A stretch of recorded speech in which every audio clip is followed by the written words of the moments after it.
President Biden said yesterday that the U.S. military is speeding up evacuations of Americans and Afghans as the situation at the Kabul airport, as you see, deteriorates.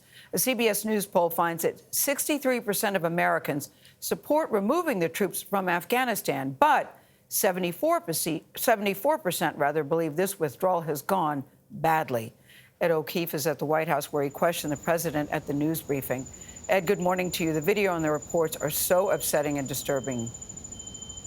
Yeah, that's right, Gayle. Good morning. In addition to that situation in Afghanistan, the White House is also closely tracking that deadly weekend weather, all of it part of arguably the toughest stretch yet for the Biden presidency, because while the situation in Kabul grows even more dangerous, polling, as you just showed there, shows the president's overall support is slipping as he's facing criticism at home and abroad. We are proving that we can move those thousands of people a day out of Kabul.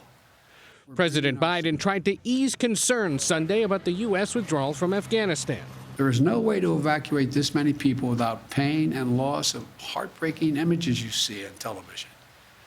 It's just a fact. The president said the U.S. is now actively monitoring potential terrorist threats to Americans and Afghans as chaos unfolds in Kabul, with particular concern about ISIS-K, an ISIS affiliate that's an enemy of the Taliban based in Afghanistan. We're under no illusions about the threat. Mr. Biden continues to face a litany of criticism as the U.S. executes one of the most elaborate mass evacuations since World War II. This is one of the biggest debacles that we have seen in the last several decades. The White House is denying what we know is happening on the ground. The president needs to step up and be the commander-in-chief.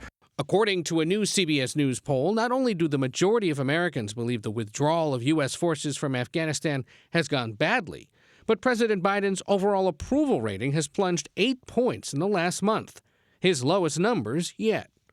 And the survey shows a majority of Americans no longer consider the president to be competent, focused, or effective in the job. What would you say to those Americans who no longer believe that you're up to the job?